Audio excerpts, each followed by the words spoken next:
Good evening all. Today we are going to discuss module 2, third part, in where we have to concentrate on multiple antenna transfer and reception by using spatial multiplexing, MIMO, diversity multiplexing trade-off.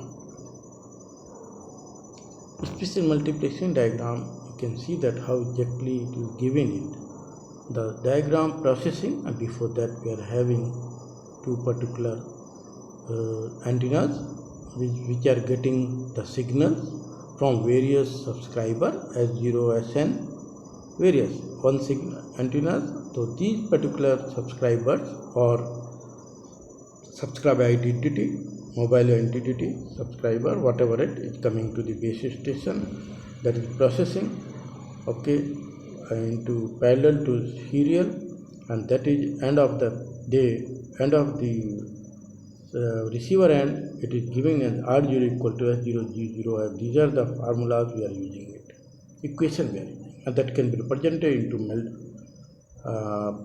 matrix R0 I1 and matrix, okay, G matrix, that is by S0 S1 can be achieved by the other inversion of the things. Spatial multiplexing refers to breaking the incoming high rate data stream into M parallel data stream shown as figure M equal to NTA where NT less than NR.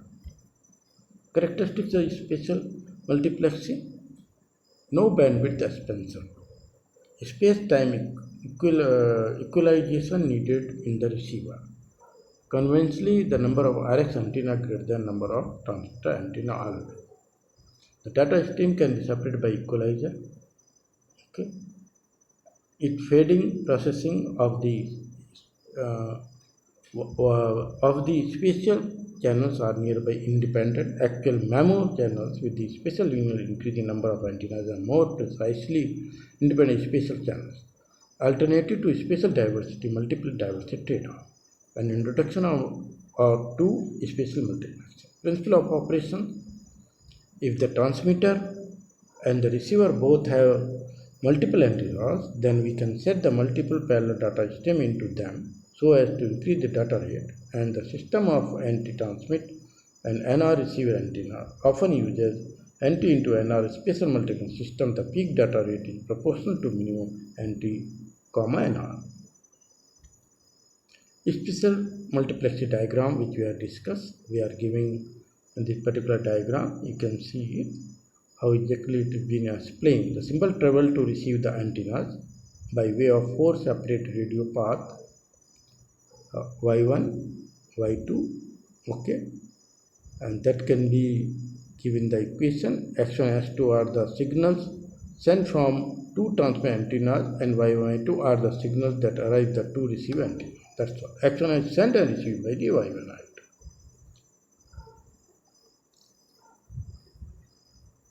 This is same is continuation of the particular above part of the X1, X2 input and Y1, I2 at the output. How exactly it is being taking place, it is defined as spatial multiplexing that can be performed with or without channel knowledge of the transmitter. MIMO. We have to come to, there are MIMO, multiple input, multiple output, which is adopted, the main technology adopted in the LTE 4G, okay, technology. It is one is OFDM technology, another is MIMO. MIMO, there are two types of MIMO: open loop MIMO and closed loop MIMO. Open loop MIMO is spatial multiplexing without channel feedback.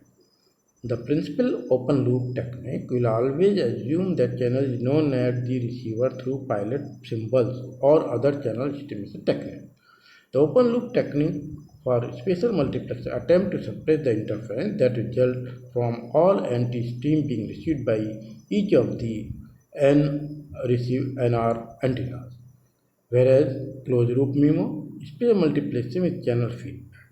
That is without channel feedback. Open loop, this is with channel feedback. The potential gain of the transmitter channel knowledge is quite significant in spatial multiplexing system. For example, using singular value decomposition that shows the potential gain of the closed loop spatial multiplexing method. MIMO continuation, you can say S0, okay, S1 signal, the same diagram we have shown before also.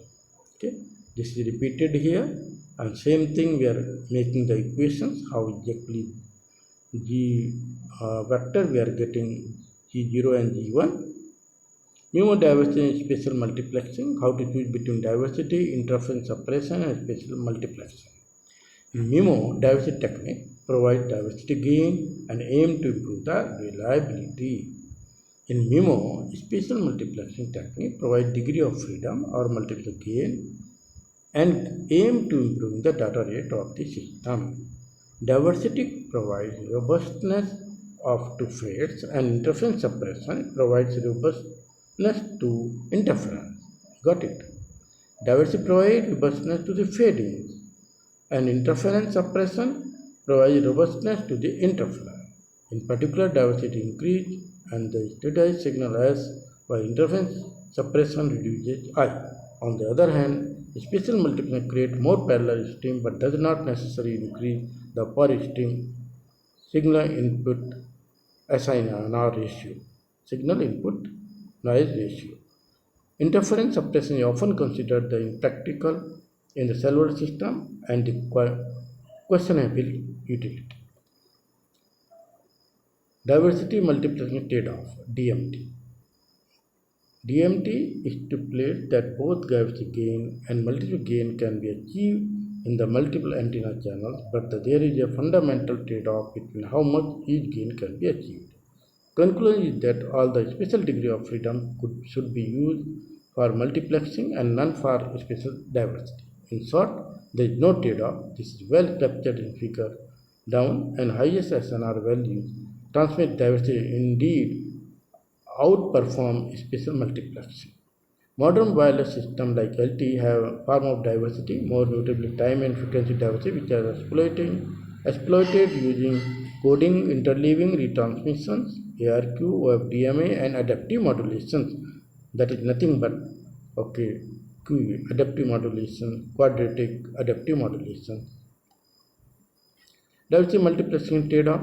It is given diagram. You can see it very well. That's all. It is end of the my video.